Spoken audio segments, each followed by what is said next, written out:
Ég ætla aðeins að útskýra fyrir ykkur hvernig við vinnum með formerkin plús og mínus og það sem ég ræði við ykkur á við þegar við erum að margfalda og deila. Ég ætla að sýna ykkur þetta hérna þegar ég er að nota margföldun.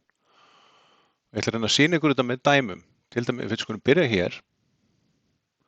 Hérna erum við að margfalda saman plústölu sinnum plústala og það mun alltaf gefa okkur plústölu.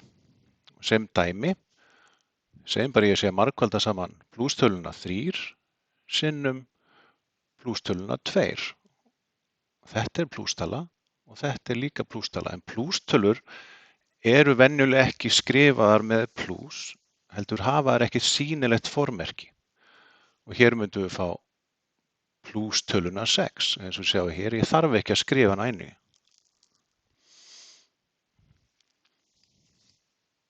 Og ef við værum með hérna í öðrum lið, þá erum við með mínus sinnum mínus, ég væri með mínus 3 sinnum mínus 2 og þetta er mjög oft gert svona, sett í svona sviga til þess að maður sé ekki að rugla saman formerkjum. En ég ætla að halda mig við hitt á meðan ég er að sýna ykkur þetta. Svona.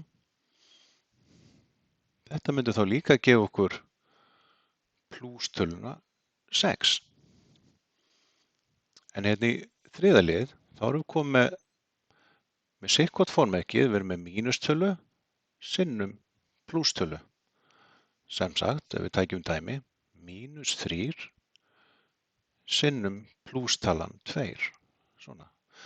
Og við þurfum alltaf að hafa í huga að þetta er plústala. Ef það er ekkert formerki fyrir framan, þá er plústala. Og þegar svo er mínustala sinnum plústala, þá fáum við út mínustölu. Sama þá við hér, að hérna erum við með plústölu á undan sinnum svo mínustölu sem kemur á eftir. Þá fáum við út mínus. Við gefum dæmi það. Þá erum við með 3 og þetta er plús 3 sinnum mínus 2. Þá fáum við út mínus 6.